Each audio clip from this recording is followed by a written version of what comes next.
Revolución Rusa, e con ese motivo, aquí na Biblioteca do Fórum, que aínda que somos pequenos e unha biblioteca de barrio, quixemos facer unha mostra bibliográfica sobre o tema e unhas actividades. A última delas é a conferencia sobre a Revolución Rusa onte e hoxe, que nos impartirá Carlos Barros, que é profesor da facultade, foi profesor da Facultade de Historia da Universidade de Compostela e ademais o fundador ou un dos fundadores, non sei, da rede académica. O micrófono non ten, para que se oia un pouco máis. Micro non hai, non? Non. Tranquilo. Pero mira, tes aquí unha silla. Podes achegarte un pouco máis. Trataremos de hablar, de falar alto. Tranquilo, tranquilo. Bueno, pois nada, deixo vos con Carlos e moitas gracias por vir a todos. Bueno, boas noites, o prometido débeda, falarei alto, non? Como esa imaxen do cartel que anuncia os 100 anos da Revolución Rusa que fixo a Biblioteca Fórum, onde aparece unha muller con un altavoz así facendo coas mans, en fin, seguindo pois toda o estilo das vanguardas rusas que acompañaron a Revolución de Octubre. Revolución de Octubre onte e hoxe. Daremos saltos no tempo e falaremos de ese acontecemento histórico tan importante. Pero primeiro quería agradecer ao Concello da Coruña, en fin, a invitación e moi especialmente a rede de bibliotecas e a Biblioteca Fórum Metropolitano, sobre todo a Luisa Liz, que me acaba de decir que foi alumna miña na facultad, pero como é así tímida non mo quiso decir previamente cando establecimos contacto para esta conferencia. Afortunadamente, este centenario da Revolución de Outubro promoveu moitas actividades. Eu veño agora por este mismo tema, pois tuvemos unha tentativa de un congreso en Rusia, logo outro en México nun centro de investigación, logo fun a Cuba, non para falar deste tema, de outros de historiografía, pero falamos tamén deste tema, en fin, de aqueles 10 días que estremeceron ao mundo hai 100 anos. O primeiro, unha declaración de fe como historiador. É dicir, a historia é obxectiva e subxectiva ao mesmo tempo. É un mito isto da obxectividade, neutralidade do historiador e todo eso. Mais aínda cando falamos dun tema que de alguna maneira está vivo, máis aínda cando falamos de un tema que o propio historiador viviu, non? Daí que eu fale como historiador, claro, eso non o podo evitar e é, digamos, a miña obriga, pero tamén como fonte histórica, como testimuña dos feitos dos que vamos a falar. Tiven a fortuna de formar parte da última xeneración impactada pola Revolución de Octubre. Me refiro ao que chamamos a xeneración do ano 1968. Eu era estudiante na Universidade de Madrid, na Escola Técnica Superior de Inxeñeiros Industriais, logo da transición cambiei para unha carreira máis de letras, pero naquela época, ali na Castellana, pois a miña vida transcurría entre as clases e as lecturas extraacadémicas nas que nos formamos. Entre esas lecturas xogaba un papel moi importante as obras de Vladimir Ilich Ulyanov, coñecido como Lenin, e teño recordos moi frescos. É todo un privilexio para o historiador que, aparte de ler a bibliografía, en fin, que xa decía, a nosa obriga ou documentos cando se trata dunha investigación primaria, por ter sido testimuña dos feitos que ao mesmo tempo investigamos ou interpretamos ou falamos deles, etc. Xa me gustaría a min poder decir o mismo da revolta aos irmandiños, sobre a que fixe eu a miña tese de licenciatura e a miña tese de doutoramento hai máis de 30 anos.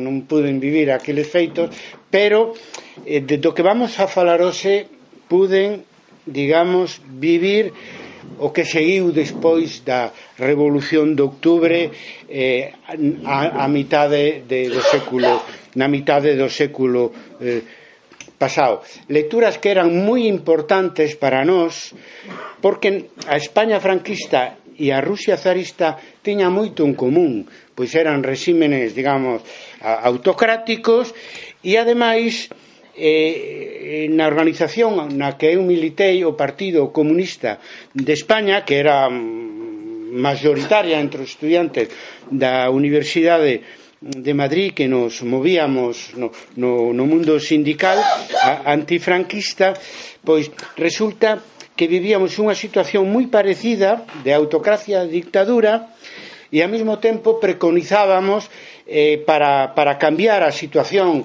de dictadura ou de autocracia, pois o que daquela chamábamos a loita de masas. E recordando as lecturas daqueles anos, que xa son, pois eso, casi 45 anos, non? Ou así, non? Pois, por exemplo, me ven moi a cabeza, eu diría ao corazón, aquela anécdota de Lenin cando pouco antes da Revolución de Outubro se traslada dende Finlandia, onde estaba exiliado, para chegar a Petrogrado e participar na revolución que el, en fin, promoveu durante tantos anos.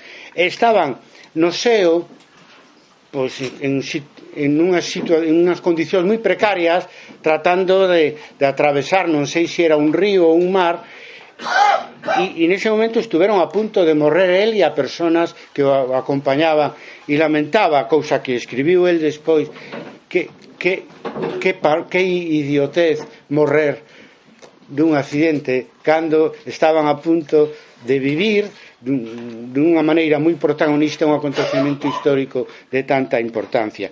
Eso indicaba un pouco a trascendencia que Lenin lle daba a súa vida, e a vida, nese caso, os seus compañeiros bolcheviques ou membros do movemento obreiro ruso. Meses despois estaban ele e León Trotsky no Smolny, un colexio de señoritas que na Revolución de Outubro utilizouse como centro da dirección do partido bolchevique. Xa triunfara a insurrección e estaban ali nun pasillo intentando dormir, e un lle dicía a outro que non sabemos si mañán estaremos vivos, non? Tamén ese sentimento de trascendencia e ese coraxe de saber que estaban defendendo uns ideais que sempre existiron na historia e que afortunadamente hoxe día tamén son necesarios, son vixentes, e esa disposición e ese temor, pero ao mesmo tempo disposición de arriscar a súa vida. A min pareceume moi impactante, de feito é un dos recordos que teño. Tiña dúbidas eu me formei no movimento estudiantil, donde o Partido Comunista xogaba un papel moi importante, e tiña dúbidas que me duraron pouco, explicarei por qué, para afiliarme naquela época donde non había listas de afiliados, etcétera, todo verbal, etcétera, por dous motivos: polo tema da democracia e polo tema da violencia. Porque claro, estando na situación que tiñamos todos os cidadáns, digamos, no réximen de Franco, pois o concepto de ditadura do proletariado a mí se me facía difícil de entender, non? Porque estábamos loitando contra a ditadura e queríamos unha democracia, non? Entón tiven dificultad con ese concepto. E logo tamén co tema da violencia, porque Lenin defende naturalmente unha revolución violenta, non solamente para derrubar ao zarismo, senón tamén para implantar un réximen socialista.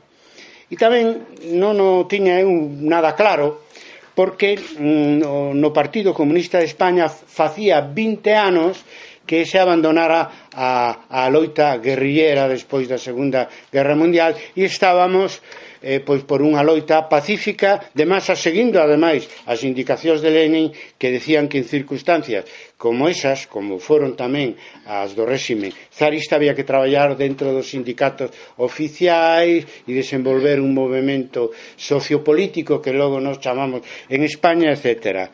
Bueno, eso digamos que resolvino rápido, porque tiñamos claro tamén no Partido Comunista de España e en general nos movimentos antifranquistas que o noso obxectivo prioritario era conquistar a democracia, e logo o obxectivo socialista viría despois, e as vías para seguilas pois era a movilización da xente, no? Entón, nese sentido, quedoume pois un recordo tamén desas dúbidas resoltas pola práctica dos movimentos sociales nos que nos encadrábamos e da propia estrategia do Partido Comunista de España, no? Para min foi moi útil como dirixente logo na clandestinidade, volvín a Galicia, etc. Ese sentido da realidade, ese principio da realidade que dunha maneira didáctica, pedagóxica, Lenin difunde na súa obra. El decía, lle gustaba decir, hai varias citas coa mesma frase, que a teoría é gris e o árbol e a árbore da vida é eternamente verde. Logo busqueino hai uns días, e é unha frase de Goethe, nos fai recordar que Lenin tiña unha formación clásica, pertenecía a ese grupo de privilexiados que na Rusia dos zares podía acceder á universidade. Daquela, Rusia tiña 120 millóns de habitantes e había 10.000 estudiantes universitarios nada máis. Bueno, sabedes que foi unha constante dende Marx hasta Antonio Gramsci, que os grandes dirixentes do movimento obreiro pois na segunda mitad do século XIX, principios do século XX, pois saíron todos da universidade. A un se lle nota máis que a outros, e a Lenin non se lle notaba demasiado, salvo que o leeras con moita atención, buscando os autores clásicos ilustrados, sobre todo a parte de autores que eran moi queridos para él, como Chernyshevsky, o seu libro Que facer, e outros vinculados á cultura rusa.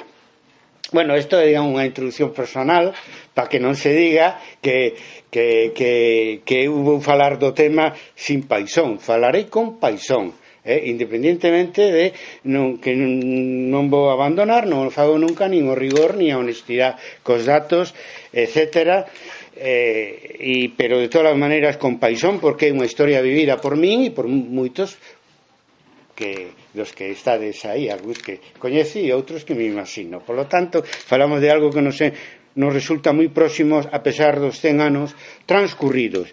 Bueno, pasou un século. Eu vou dividir este século en 3 partes. Vou falar do ano 1917, da situación concreta daquel ano en que está a Revolución Rusa.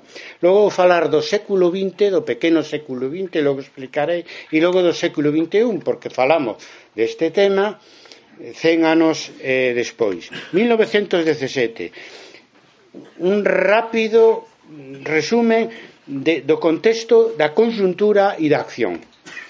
O contexto é a Gran Guerra, a Primeira Guerra Mundial, na que se ve implicada Rusia, o goberno zarista implica a Rusia na Primeira Guerra Mundial, e que xenera unha arrepiante crisis social na Rusia dos zares.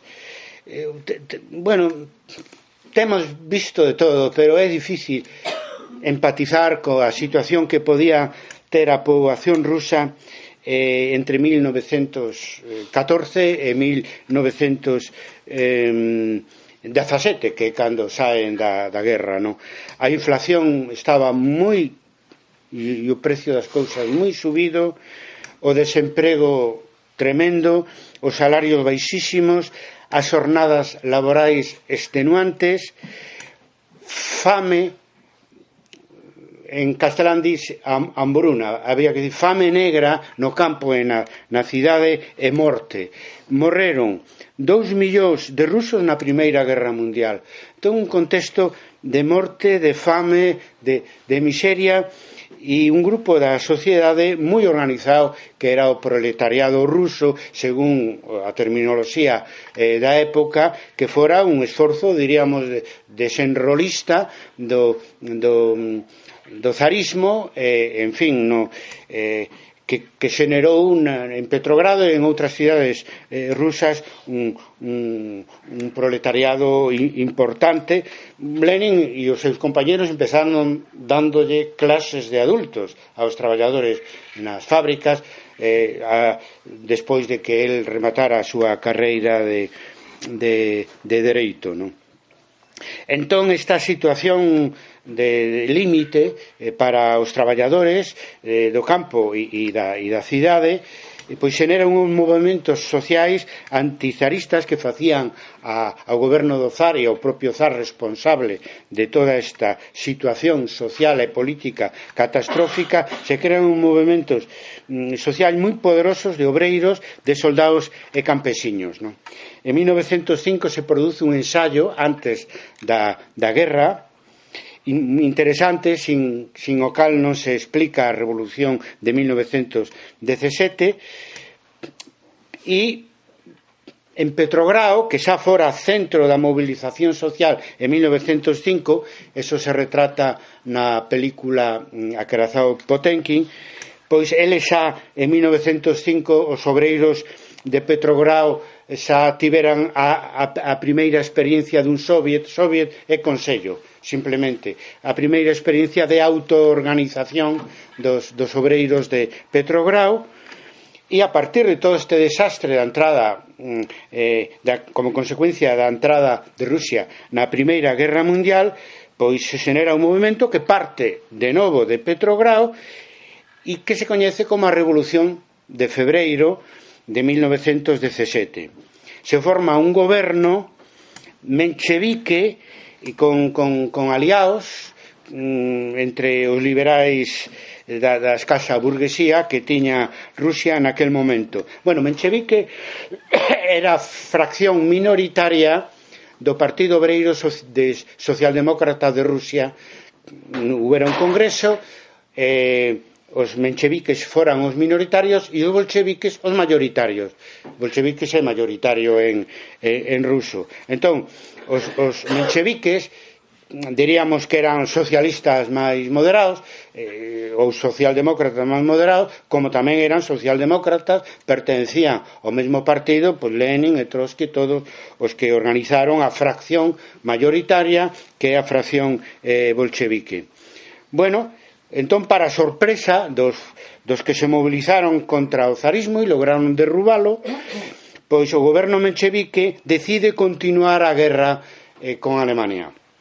Eso provoca unha segunda onda de grandes manifestacións e Lenin, que estaba exiliado en Suiza, pois busca a maneira de regresar a Rusia para participar personalmente nesta revolución que se iniciara en febreiro e que el xa tiña, cando antes de chegar a Rusia, algunha idea de que o goberno menchevique dificilmente podería cumprir os seus obxectivos.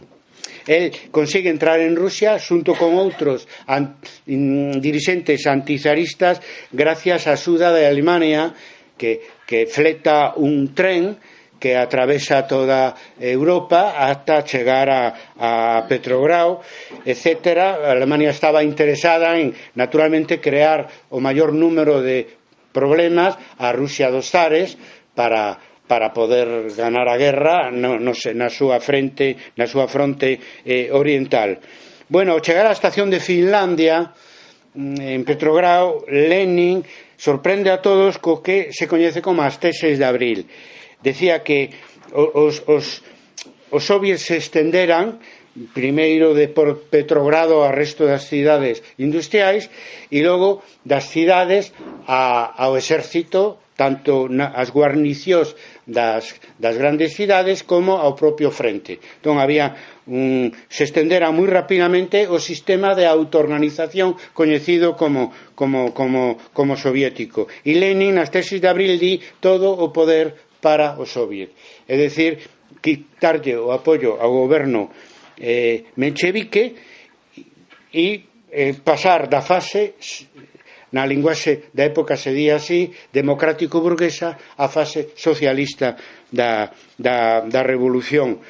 Bueno, lle costou bastante traballo convencer ao seu propio partido de dar este paso, que se concretará o 25 de outubro de 1917 coa insurrección que se inicia en Petrogrado, 25 de outubro, según o calendario da Igrexa Ortodoxa, e para nós o 7 de novembro, según o calendario occidental. O símbolo da insurrección que se chama de octubre, con esta confusión que para eles é o 25 de outubro, para nós realmente o 7 de novembro.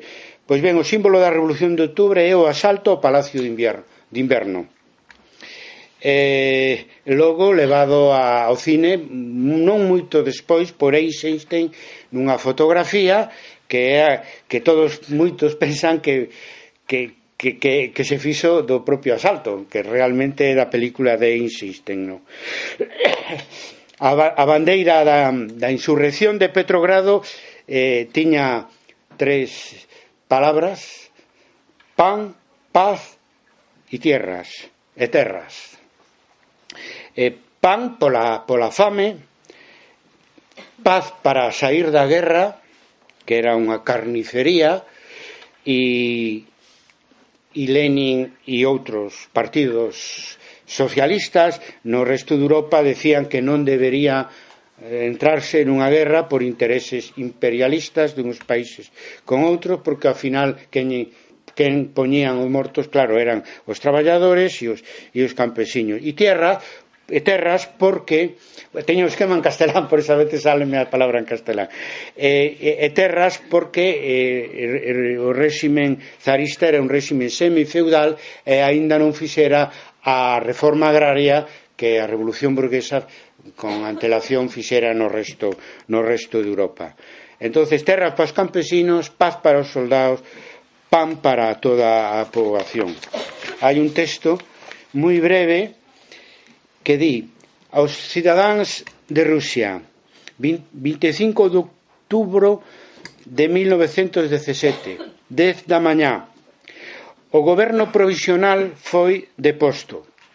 O poder do Estado pasou a mans do Comité Militar Revolucionario, que é un órgano do Soviet de deputados obreiros, soldados de Petrogrado, que se atopa ao frente do proletariado e da guarnición da capital.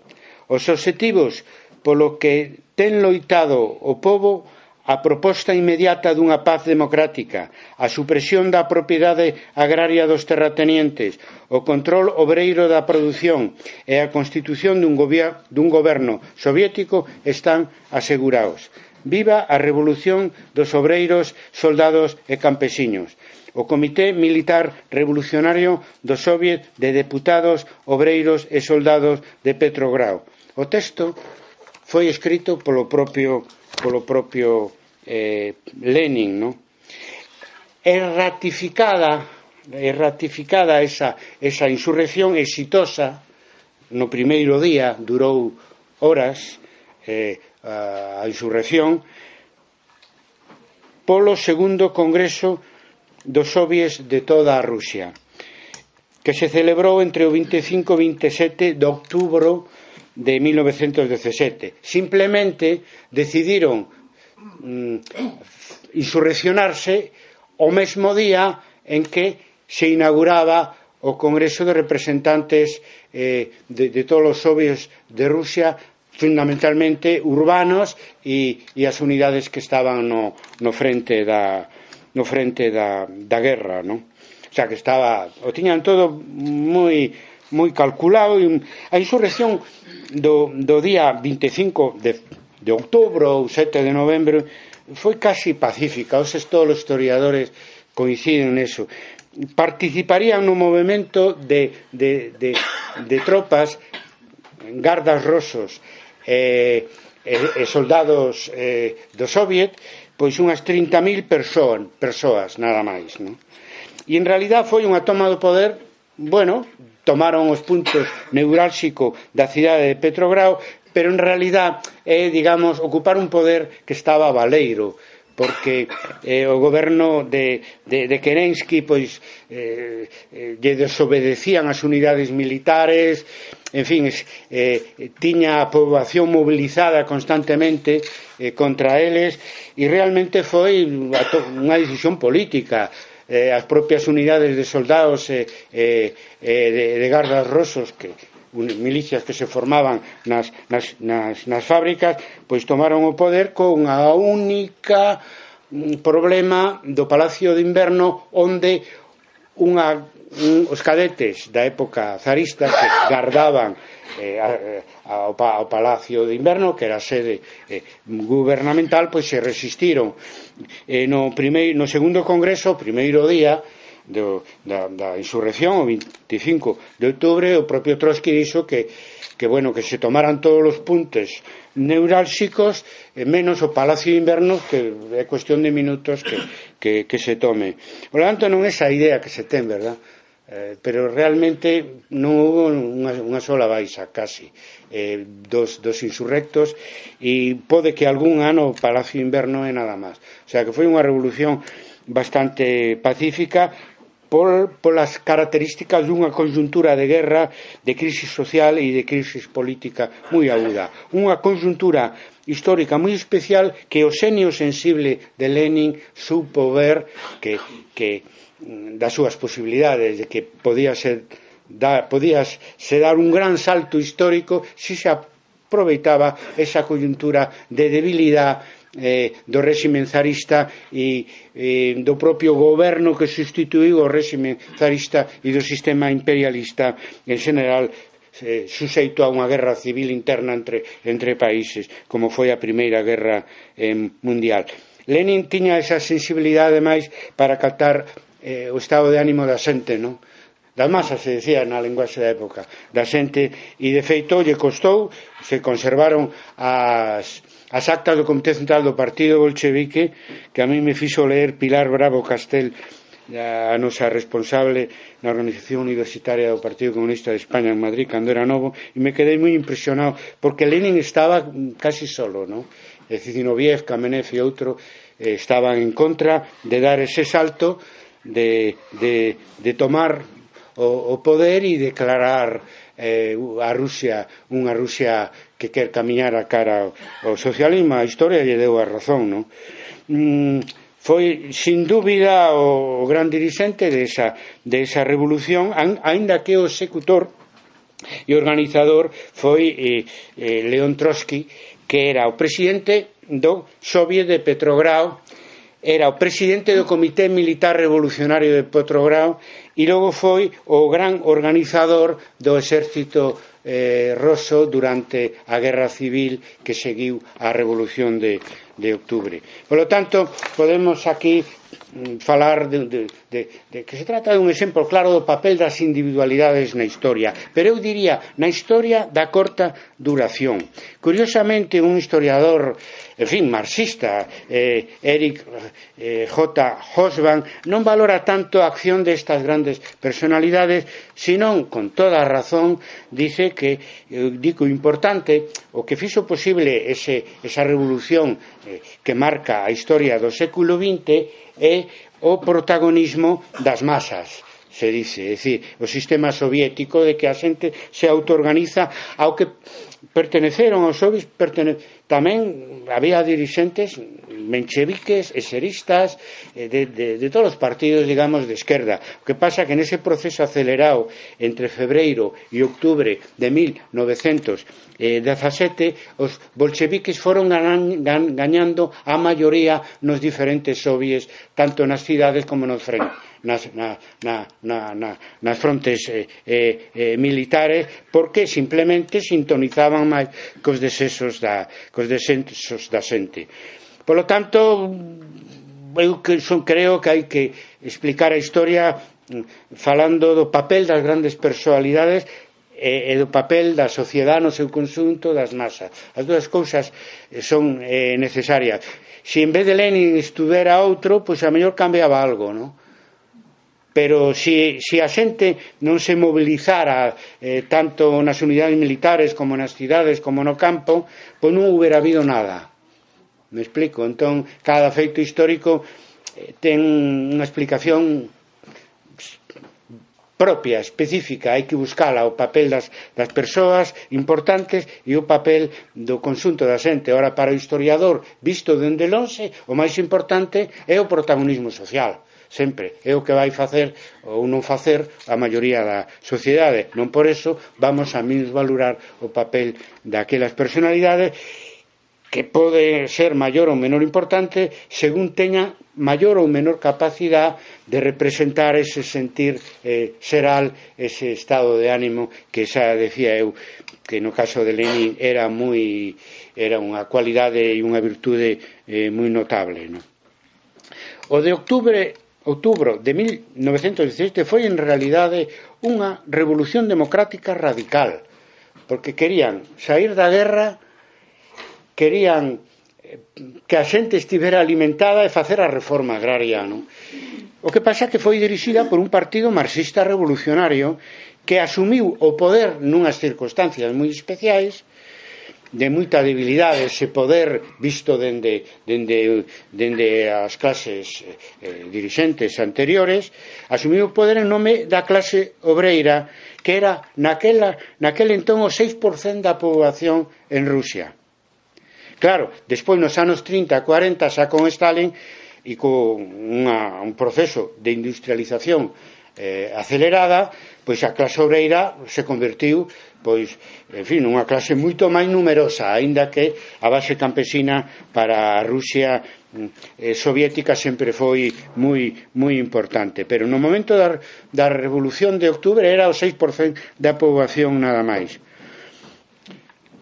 Eso non botou para atrás ao partido bolchevique, entre outras cousas porque sempre entenderon a revolución rusa como parte dunha revolución mundial que surdiría do desastre da Primeira Guerra Mundial.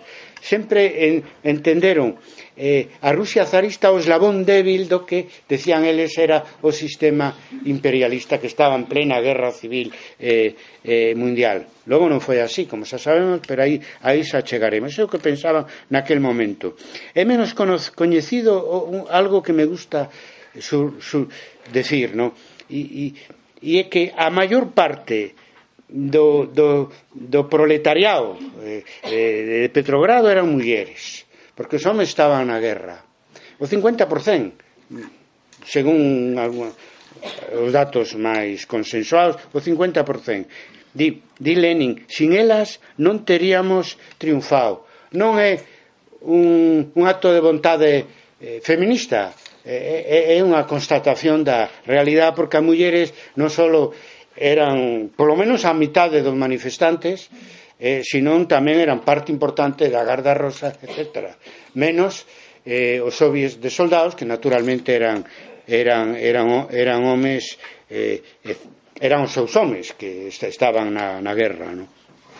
Logo, outro dato tamén da Revolución de Outubro que agora pode ter un interés actual é que naquel momento foi un elemento máis, como a aplicación do dereito de autodeterminación dos povos e das nacións do Imperio zarista.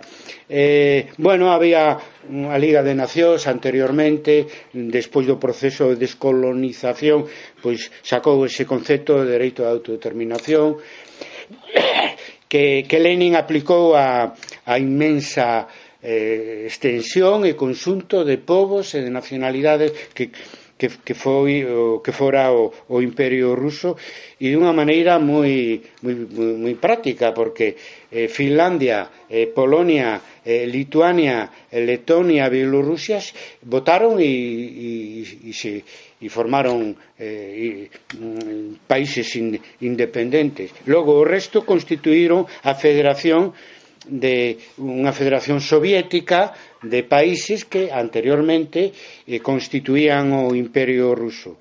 Cos anos, sobre todo na época de Stalin, pois se foron recuperando, menos Finlandia e Polonia, pois as demais nacionalidades acabaron formando parte da Unión Soviética. Pero neso Lenin foi moi taxativo, etcétera, e, bueno, si queren que se poidan separar. Tamén non controlaba o novo Estado soviético para nada a maior parte destas nacionalidades do extensísimo Imperio Ruso. Estaban aínda en guerra e había certa apetencia por parte de Alemania de quedarse con algunhas destas nacionalidades máis cercanas a Europa, máis europeas, que constituíron o antigo imperio ruso. Bueno, eso está de actualidade en Europa, co de Escocia, co de Quebec e co de Cataluña, o cual se demostra que hai problemas que duran século e para os que hai que atopar unha solución democrática, non? E política. Ben, a revolución avanza nos anos seguintes nun contexto de guerra civil. Se as raíces da insurrección de outubro non foran profundas, realmente non houberan gañado a guerra civil, porque entre 1917 e 1923 pois se formou, tuveron que luitar contra un exército blanco que apoiado por potencias estranxeiras, e bueno, foi exitoso, pero durou cantos anos, non? Pois realmente hasta o 23 non rematou. Estamos falando de 6 anos de guerra civil nun sentido máis extensivo, aínda que os acontecementos militares duraron 2 ou 3 anos. Nese contexto de guerra civil, o partido bolchevique, o goberno soviético de Rusia, disolve a Asamblea Constituinte que se formara na Revolución de Febreiro. Eso foi en 1918. Claro, os bolcheviques eran mayoritarios nos soviets, pero eran minoritarios na Asamblea Constituinte que convocara Kerensky a partir da caída do zarismo en febreiro de 1917. Eso é un tema discutible. Hoxe en día foi discutible no seu momento a disolución da Asamblea Constituinte, en parte coherente con esa idea de que o Soviet sustituíra ao que eles chamaban as institucións democrático-burguesas. De feito, primeiro se fixeron congresos, como o segundo no ano 1900, en outubro de 1917, e logo se constituiu un Soviet Supremo, que era o órgano máximo dos soviets de toda a Rusia posteriormente. No medio desaparece a Asamblea Constituinte, no que eran mayoritarios pois mencheviques, eseristas, liberais, etc. Logo, outro feito moi remarcable é a nova ANEP, a nova política económica. En 1921, terminado, digamos, a peor parte da guerra civil, podendo presumir xa dunha victoria sobre a reacción rusa apoiada pola reacción europea, pero con un país destrozado pola Primeira Guerra Mundial, pola Guerra Civil, en fin, por todas as miserias que naquela época existían en toda Rusia. Pois Lenin dá un golpe estratégico moi importante e volve á economía de mercado, intenta gañar aos empresarios para que se queden nas empresas para axudar na súa xestión, claro, competindo co Soviet que por causa do control obreiro pois tiña un papel importante dentro da empresa.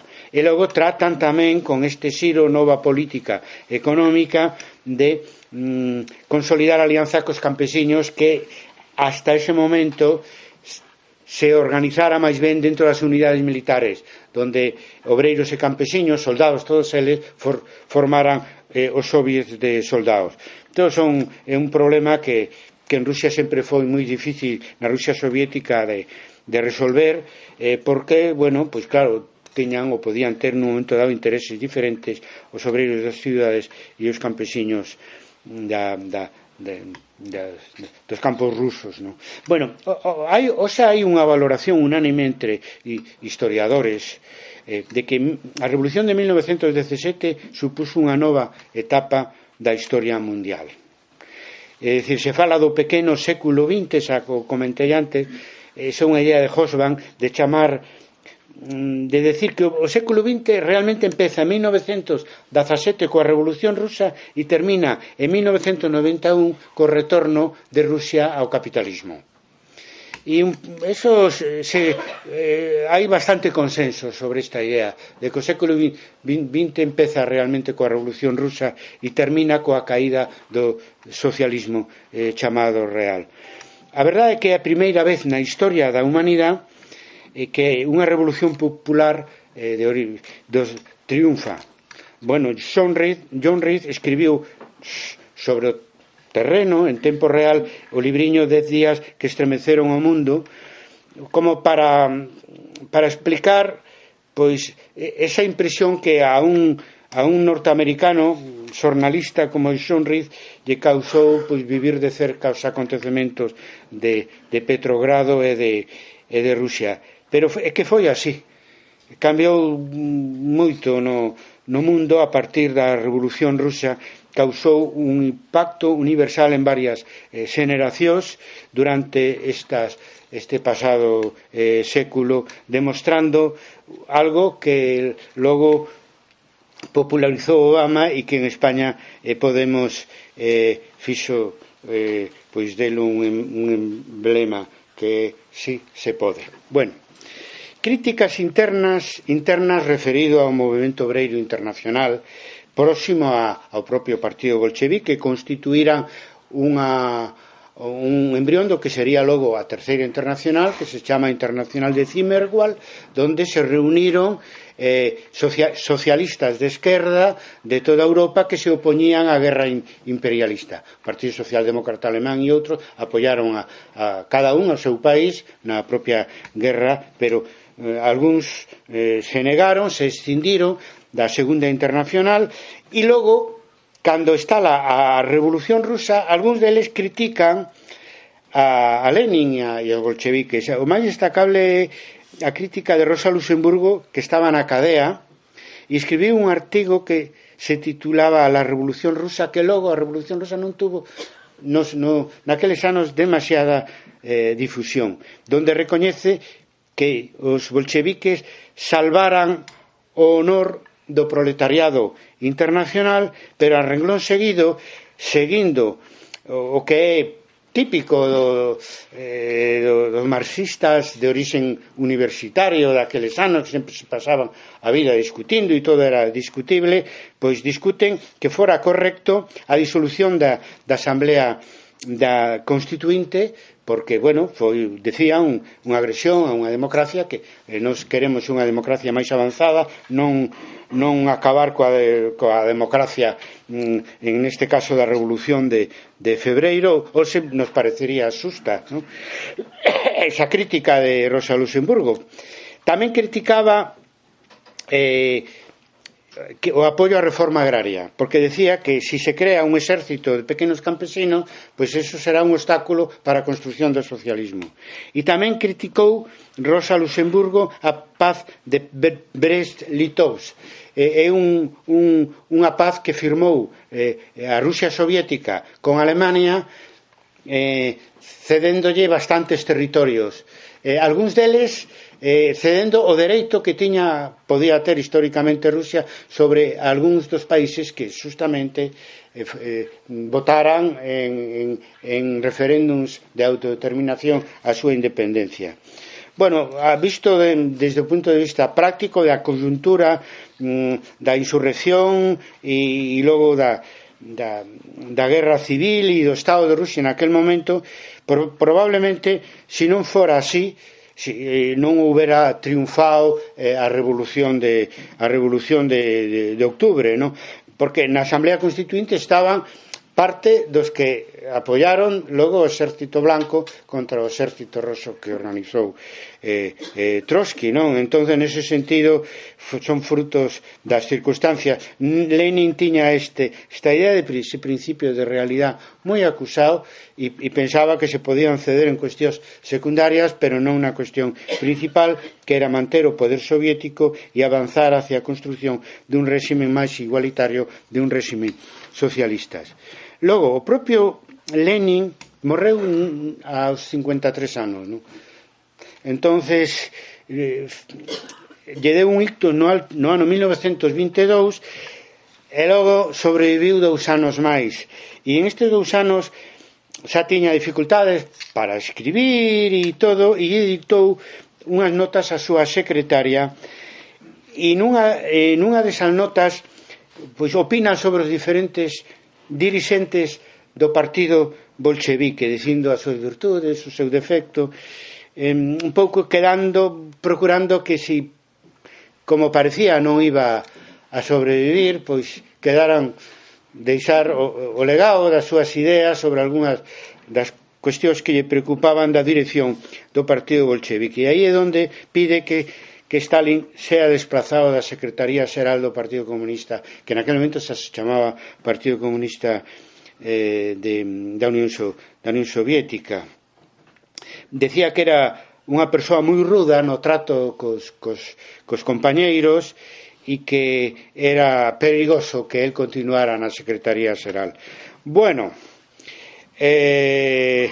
logo el lle costou bastante que isto que se chama Testamento de Lenin que se dera a coñecer.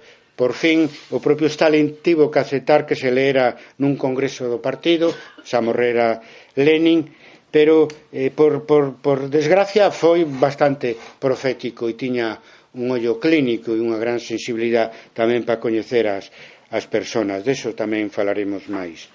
Trotsky sempre foi un crítico da evolución da Revolución Soviética, da que el foi unha parte moi importante, a partir de que Lenin quedara inhabilitado para actuar políticamente e que Stalin se fixera a cargo da dirección do antigo partido bolchevique. El dice que temía que se burocratizara os soviets e logo o propio partido, que moi rapidamente elimina as corrientes internas no seu interior e os soviets se transforman nunha estrutura administrativa, etc. Tamén Trotsky criticaba o abandono da revolución permanente, e veremos por que logo pois queda circunscrito solamente ao antigo imperio zarista, pois toda a experiencia de un socialismo baseado nos soviets, hasta que estalan outras revolucións,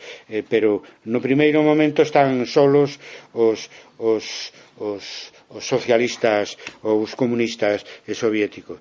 Gramsci tamén sacou un artigo pouco coñecido nos primeiros momentos, titulado así: A revolución contra el capital. El decía que a revolución rusa non tiña que ter sucedido porque na tradición do marxismo estaba xa en Marx e en Engels que a revolución tería que triunfar alá onde houbera un proletariado numeroso e mayoritario, non? É dicir, en Alemania, é dicir, en Inglaterra, non nun país tan atrasado, non?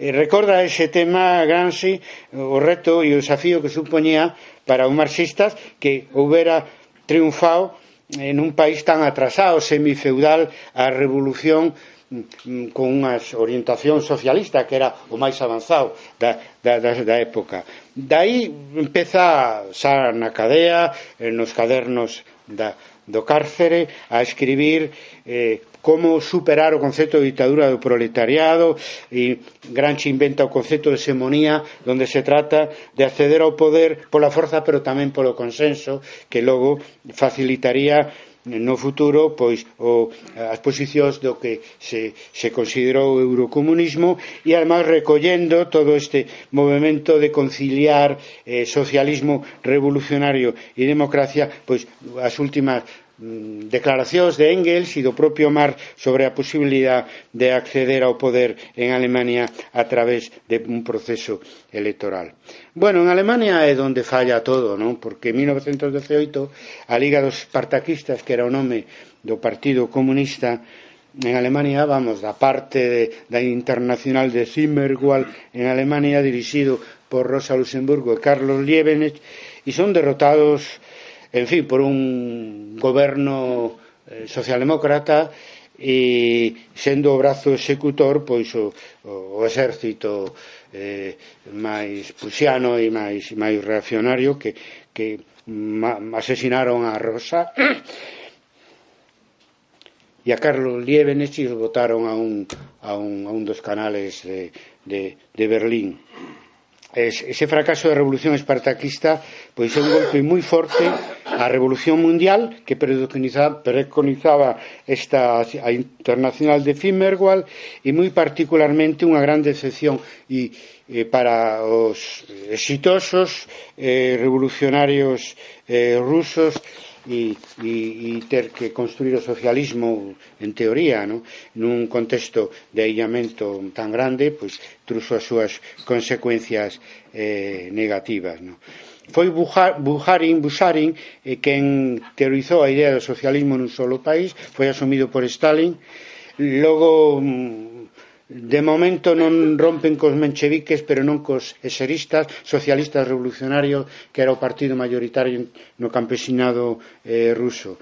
E logo, cando rompen cos eseristas, pois se queda o réxime soviético con un solo partido, o Partido Comunista da Unión Soviética, un réxime de partido único que se presta naturalmente ao personalismo, ao autoritarismo e favorecido por unha tradición autocrática que viña de moi atrás e que hoxe en día ainda está viva a través do presidente Putin na Rusia actual.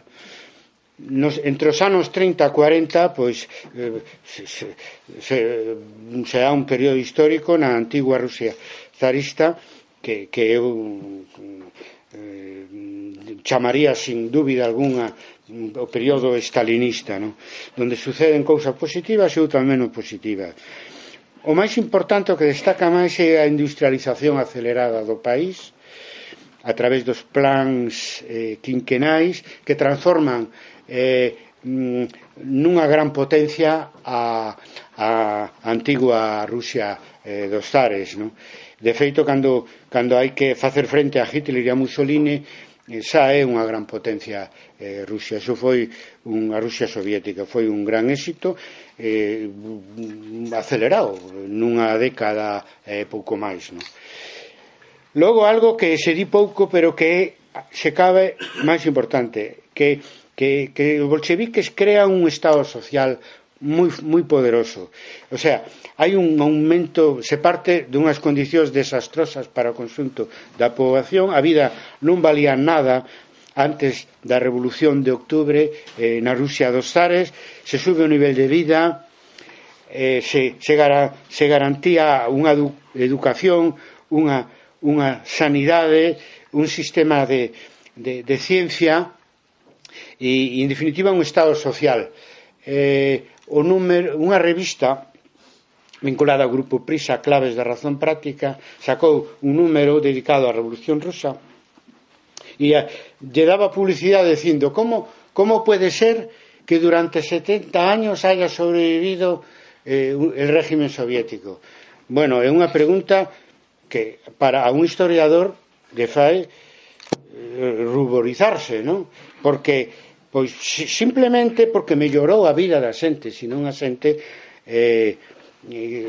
non houbera mantido ese réxime e de feito ese réxime desaparece cando perde o apoio da xente, non? Entón o estado social é moi importante porque logo eso se perdeu a partir de 1991, polo menos ata o día de hoxe. O stalinismo supuso tamén un corpo teórico que se chamou marxismo-leninismo, que non está con partes de Marx, con partes de Lenin, pero en realidad eso é un discurso elaborado polo propio Stalin nalgúna das súas obras e que a estas alturas, na súa época foi moi criticado, a estas alturas non queda dúbida que foi un esquema dogmático, moi ríxido, unha especie de catecismo, lle gusta decir a José Fontana, e que ademais dificultou moito a evolución da Unión Soviética, porque dende os dogmas é moi difícil captar os cambios que se acontecen tanto fora como dentro do propio país, neste caso da Unión Soviética. Daí que fora unha sorpresa para tantos fora dentro da Unión Soviética a caída do socialismo chamado real entre 1989 e 1991. O peor do período stalinista, que confirma os temores de Lenin, pois o carácter asfixiante do propio réxime soviético para todos, tamén para os que iniciaron a revolución en 1917. Eu creo que non é só o problema de Stalin, aunque o seu carácter, digamos, agravou o que aquí imos a decir, e neso tiña razón Lenin, pero non foi problema de un réxime que acaba sendo un réxime de partido único e que sustitue as institucións democráticas parlamentarias por institucións soviéticas. Os soviets se burocratizan e ao final o pluralismo e o debate, etcétera, desaparece, e iso non é o peor, senón ademais o seu correlato represivo. Bueno, a burocratización foi extraordinaria hasta o último detalle. As purgas foron terribles. De feito, todos os que nomea con louvanzas e con críticas Lenin no testamento, todos foron asesinados por Stalin, todos, cousa que Lenin non podía soñar unha cousa parecida, porque ele estaba acostumado a debatir. De feito, en ese testamento pide que a Zinoviev e a Kamenev non se tiveran en conta as súas vacilacións cando no Comité Central do Partido Bolchevique se estaba debatindo a insurrección de outubro ou non. Era generoso nese sentido e podías discrepar, pero bueno, non por eso pois eran colegas, compañeiros, camaradas, etcétera. Eso non foi o que puxo en práctica o propio Stalin. Ele o temía, pero ademais había máis cousas debaixo: a burocratización, as purgas que foron terribles, os campos de concentración, a colectivización forzosa dos campesiños, a conculcación sistemática dos dereitos humanos na Unión de Repúblicas Socialistas Soviéticas nos anos 30 e 40. Non digo que deste lado non houbera tamén moito do que criticar. Estamos falando agora de como continuou a Revolución de Octubre nos anos 30 e 40 baixo a dirección de Stalin exclusivamente, porque realmente xa non había unha dirección colectiva nese momento. Todo o que se fixo na época de Stalin desde o punto de vista represivo e todo eso, esos son delitos de lesa humanidade que deberían estar perseguidos, da mesma maneira que pedimos que aquí estean perseguidos os crímenes do franquismo. Entón hai que dicilo todo. E non se pode decir que nos anos 30 e 40 houbera un problema de guerra civil, houbera un problema de illamiento da Unión Soviética, porque era unha gran potencia moi respetada, etcétera, internacionalmente. Non lles quedaba outro remedio, non había acoso tampouco, e ademais se fora estendendo unha internacional comunista que supoñía en todo o mundo un apoio moi importante, na súa maior parte seguindo as políticas exteriores da Unión Soviética. E ademais non se trata como en 1917 unha Rusia con algúns aliados do antigo imperio zarista. Non, se trata de unha unión de repúblicas socialistas soviéticas que iba máis alá mesmo das fronteiras do antigo imperio zarista, e que despois da Segunda Guerra Mundial, polo reparto influencias entre os aliados, pois pudo, pois, en fin, crear resímenes, digamos, amigos en Alemania e en todo o resto de Europa. É dicir, non era un mal momento, era un momento incluso de gran brillantez por parte da Unión Soviética, de gran éxito, donde se explica mal toda esta represión sistemática que ao final acabou devorando un propio régimen. Non, eu prefiro que ao final fagas as preguntas. Che parece? Vale, gracias. Durante a Gran Guerra Patria, que é a Segunda Guerra Mundial, a Unión Soviética organiza alianzas cos partidos democráticos, os partidos occidentales, para enfrentarse á amenaza de Hitler, de Mussolini, etc.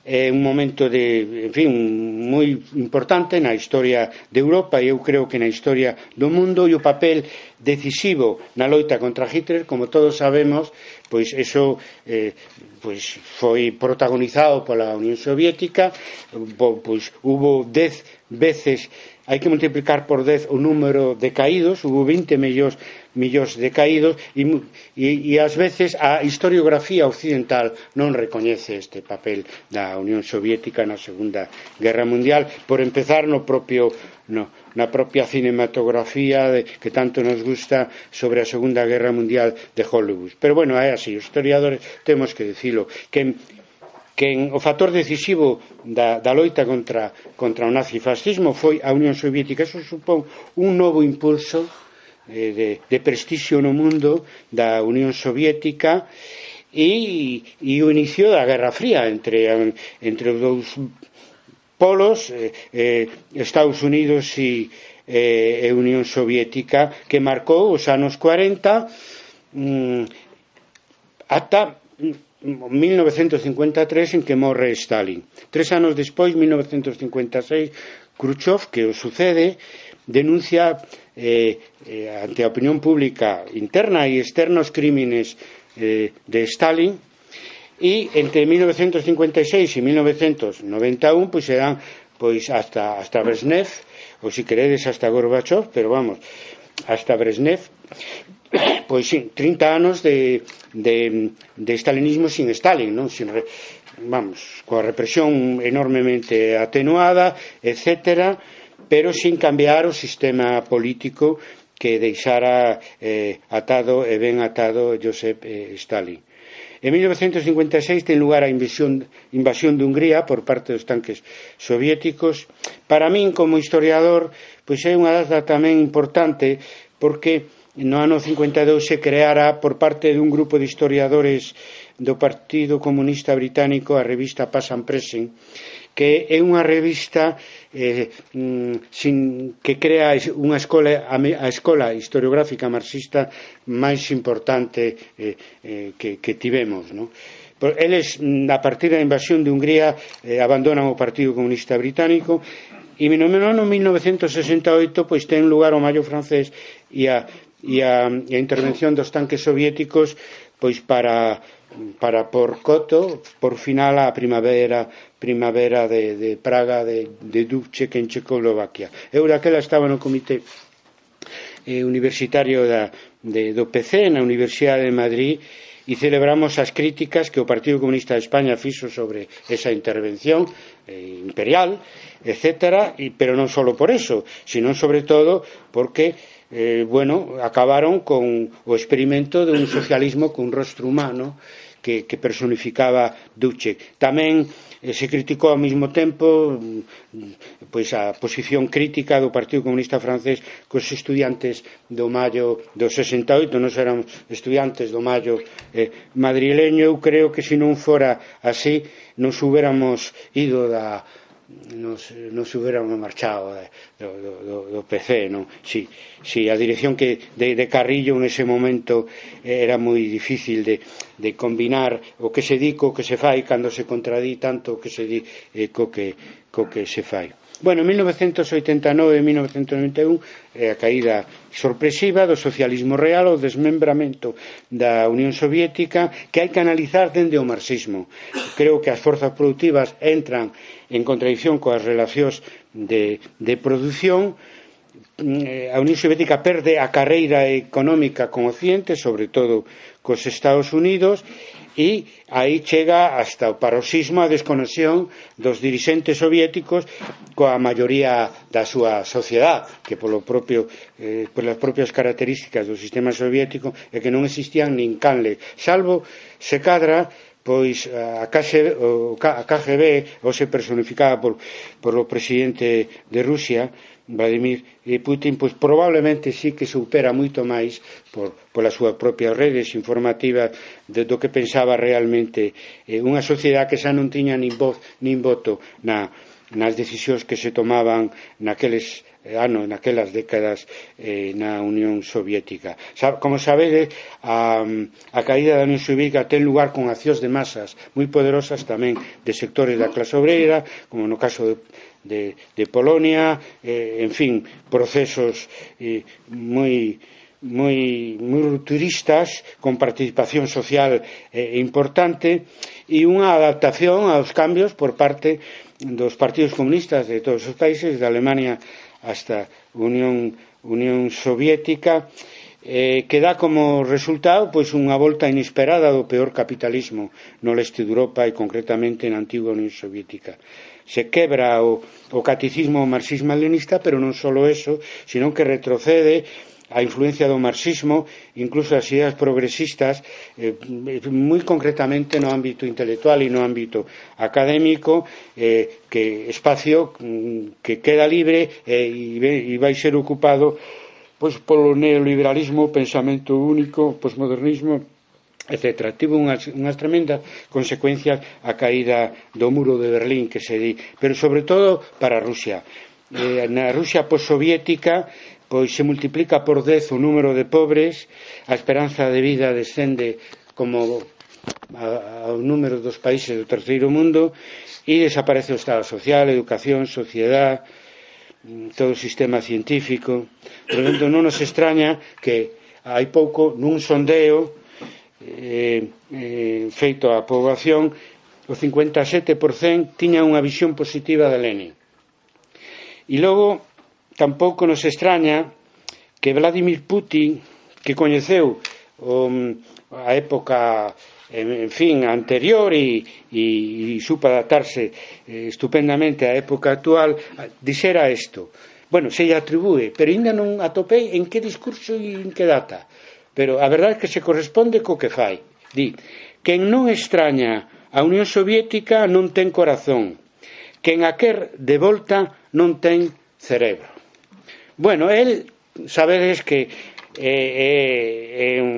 exerce a presidencia de Rusia de unha maneira, digamos, autoritaria, seguindo a tradición rusa implantada durante tantísimo tempo polo zarismo, e é un nacionalista ante todo e ademais neoliberal, pero cuida moito as tradicións anteriores, a tradición soviética, sobre todo porque gañou Rusia con Stalin a Segunda Guerra Mundial e porque con Stalin se alcanzou para Rusia un estado de gran potencia que él lle gustaría restaurar. Ben, xa termino.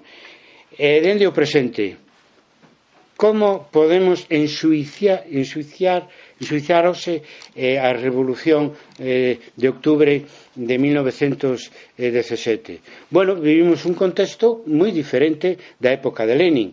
Lenin fixo un libriño que decía o imperialismo fase superior do capitalismo, que logo explica pois as guerras imperialistas e todo eso, pero hoxe estamos na fase superior da fase superior do imperialismo, porque na época do imperialismo os protagonistas eran os grandes estados poderosos, ¿no?, que peleaban entre sí, pero hoxe vivimos coa globalización, vivimos un momento en que non son os grandes estados, ni siquiera os Estados Unidos os que dirixen o mundo, senón que o mundo está dirixido por un conglomerado de poderes transnacionais, de multinacionais e de poderes financieros que non están limitados por ningún poder político, etc.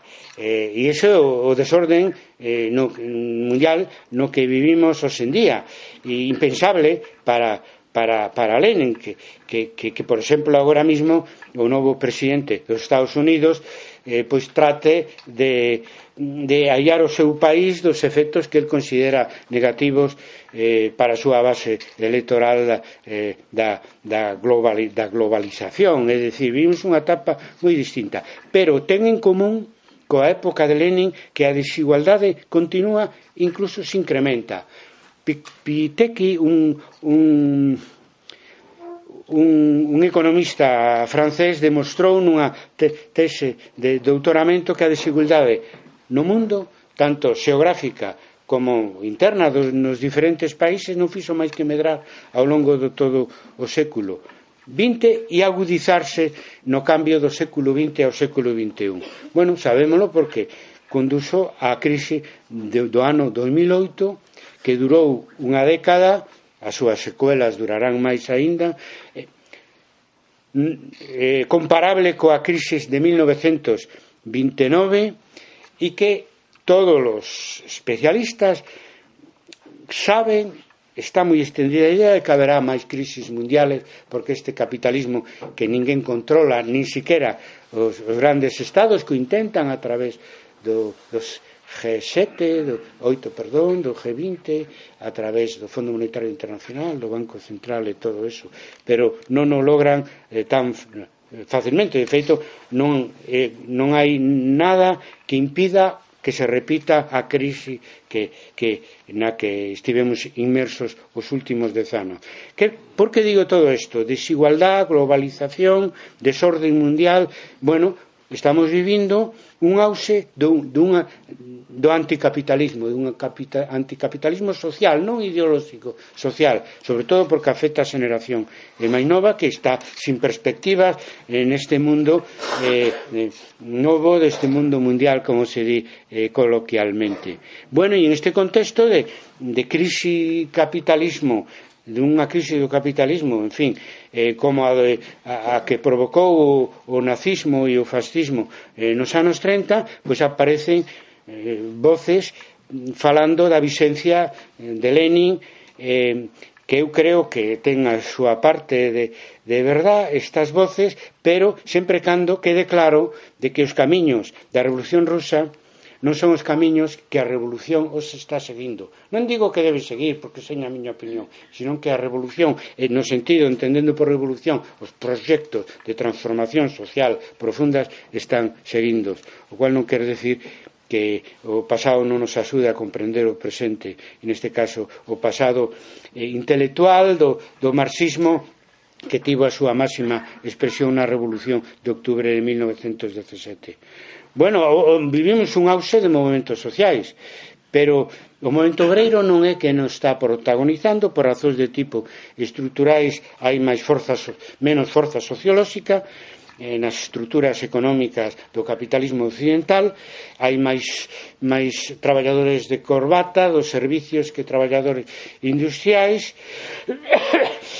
Os sindicatos están máis metidos nas súas dinámicas nacionais que nas dinámicas internacionais, e surden outras minorías e outros novos movimentos sociais. O máis importante é o que eu chamo movimento social global, que se manifestou en 1999 en Seattle, o movimento coñecido como antiglobalización altermundista, que tuvo moita forza nos primeiros 4 ou 5 anos, dirixido hacia as reunións internacionais destes organismos que ni siquiera de xeito oculto, senón a luz pública, gobernan o mundo sin ningún control democrático, como o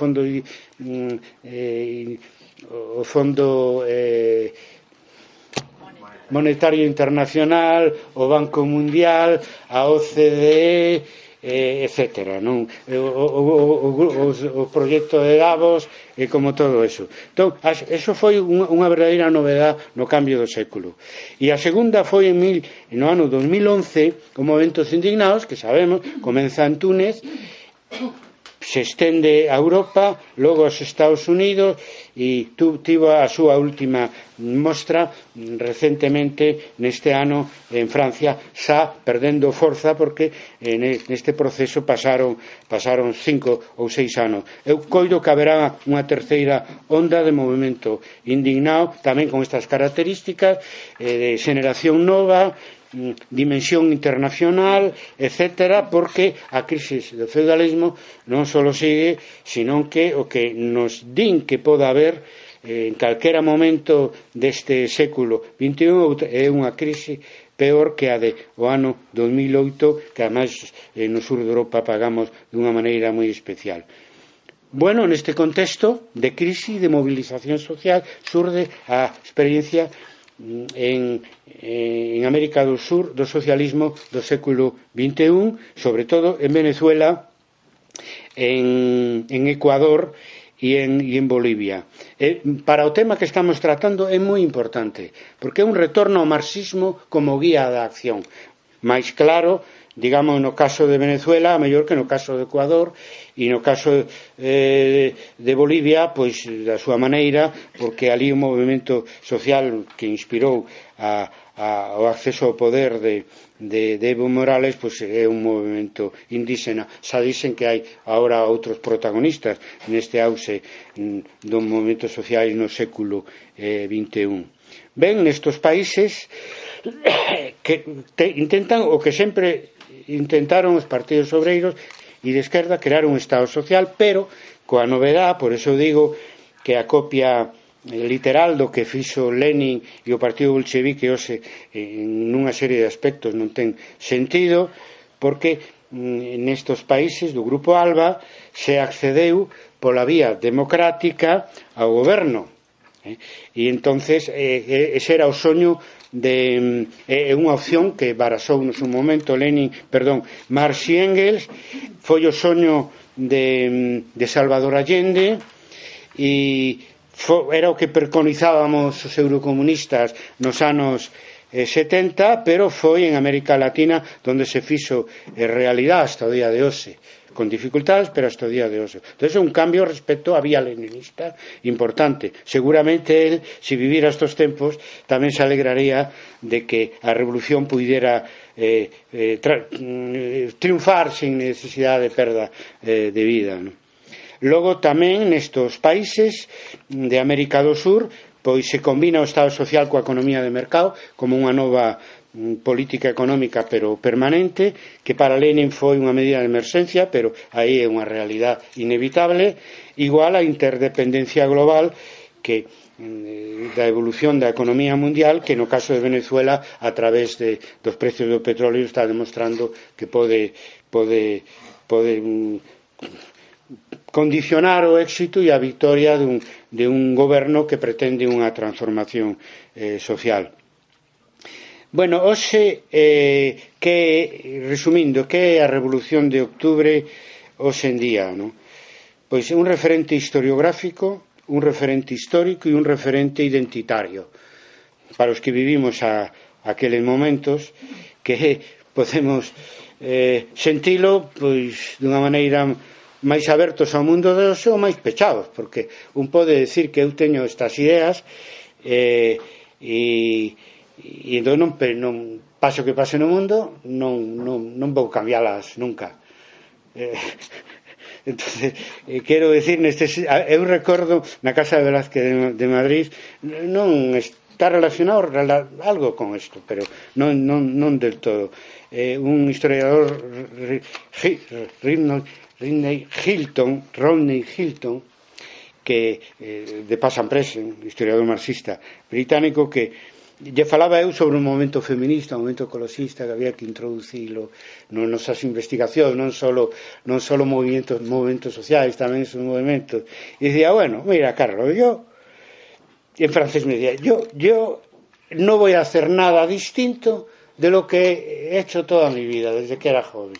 Bueno, eso desde el punto de vista individual se comprende, pero desde el punto de vista colectivo, non. Desde o punto de vista colectivo, non. Por que digo que é un referente histórico? Bueno, debería ser un referente histórico a Revolución de Octubre. Bueno, non se pode explicar o século XX sin a Revolución de Outubro. Trotsky, nun libriño, porque estos tocaban as campanas e daban a misa, no? Os intelectuais que dirixían o Partido Bolchevique. Entón, el tivo tempo, despois, claro, que fora expulsado da Unión Soviética, e facer a historia da Revolución Rusa. E di, aunque fose derrotada a Revolución Rusa, será un exemplo de desenrolo futuro para a humanidade. Sempre. Sí, pero non. Sí, pero non. Eu creo que entre a xeración máis nova está bastante esquecida. Unha cousa que falemos nós con paixón porque se corresponde coas nosas lecturas, souvenirs, e foi moi importante a noites en vela lendo as escollidas de Lenin. Eso é inolvidable, eso queda para o resto da vida. Non sei se aconsellaría eu unha proeza igual. Desde logo, meus alumnos non, porque logo seguramente non terían tempo para preparar os exames. Pero a realidade é que hoxe está bastante esquecida, no? A mí me poñen sempre como exemplo as declaracións de Pablo Iglesias, non hai moito. Viu García Linera, o vicepresidente de Bolivia, e fixeron unha especie de encontro sobre o tema da Revolución Rusa, e Pablo Iglesias mostrou a súa admiración polo xenio de Lenin e a Revolución Rusa porque hicieron posible lo imposible. Volvemos ao si se pode, a Revolución Triunfante.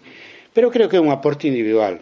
Pablo Iglesias, digamos que é un dirigente político, pero é un profesor de universidade. Entón, ás veces, é difícil saber se fala o profesor ou se fala o dirigente político. E ele desto sabe moito, non?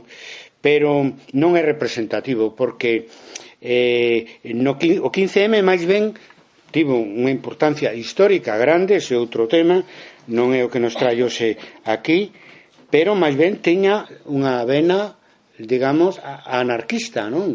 Unha vena máis anarquista que leninista. E logo o propio Podemos, desde o momento e mentras manteña que señan os inscritos os que tomen as decisións máis importantes, pois claro, eso non sería aceptable nun partido leninista de vanguarda e todo eso. Por lo tanto, conclusión, que temos que ser os profesores de historia e os historiadores, os que a hora de explicar a historia do século XX falemos do que foi a Revolución Rusa no seu contexto. E aí, entre os historiadores, tamén hai varias posturas. Eu me uno á postura da maioría, que queremos explicar a Revolución de Outubro como calquera outro fenómeno histórico que poida ser hoxe polémico no seu contexto. Hai que entendelo poñéndonos na cabeza dos que protagonizaron e viviron ese momento sin, por eso, digamos, disculpar as barbaridades que se poideron ter cometidos, tanto polo lado soviético como aquí, por exemplo, a bomba atómica para acabar con Hitler de Hiroshima e Nagasaki, porque senón non avanzamos éticamente e políticamente no mundo. Bueno, a partir de achecar un historiador inglés que fixo unha historia da Revolución Rusa nos anos 60-70 se producen novas investigacións sobre a historia da Revolución Rusa. Hoxe sabemos moito, eso é o que temos que explicar, aínda que non todo o mundo fai. Hai que simplemente neste aniversario dos 100 anos da Revolución Rusa que tivo maior proyección tanto dentro como fora de España que outros aniversarios da Revolución Rusa polo momento de crisis capitalista que estamos vivindo, pois ainda hai quen, claro, quen proyecta as súas ideas a hora de interpretar a Revolución Rusa. Eu creo que é legítimo, porque xa dixen ao principio, a historia que facemos é objetiva e subjetiva ao mesmo tempo. E se resulta que un tema é polémico, a verdade resulta tamén da interpretacións plurais.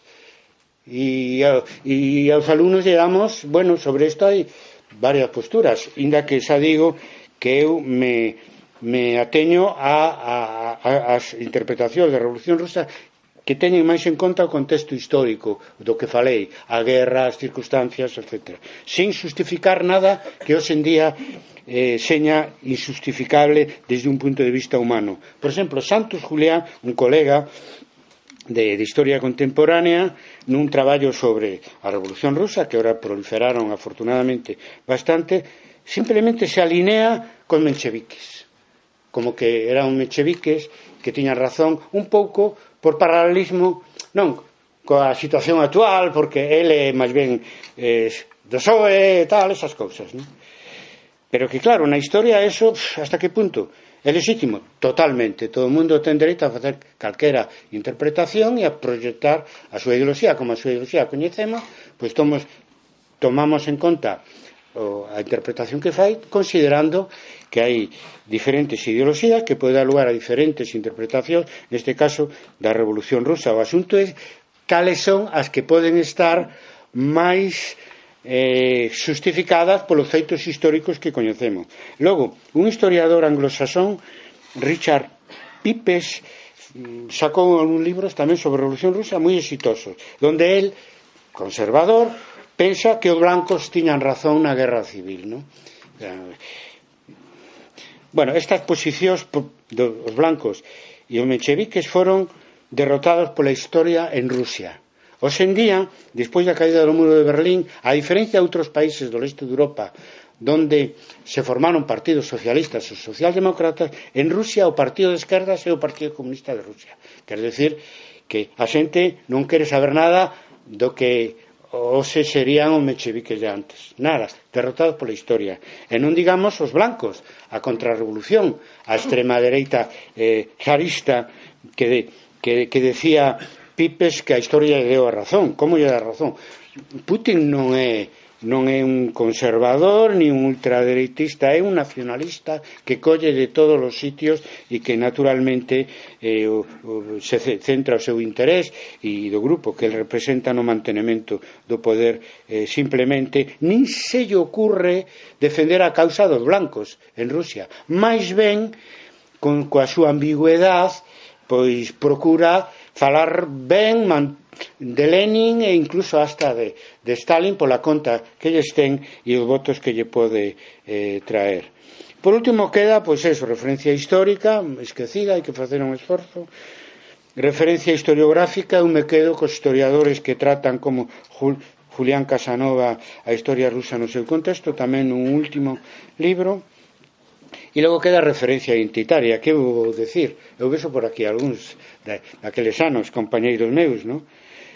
Que nós somos parte dunha xeneración que evolucionamos, só a vida dirá a última palabra, decía Lenin, pero non traicionamos as ensinanzas fundamentais de Lenin e da Revolución Rusa: emancipación social, democracia verdadeira, social, real, plena. Amén.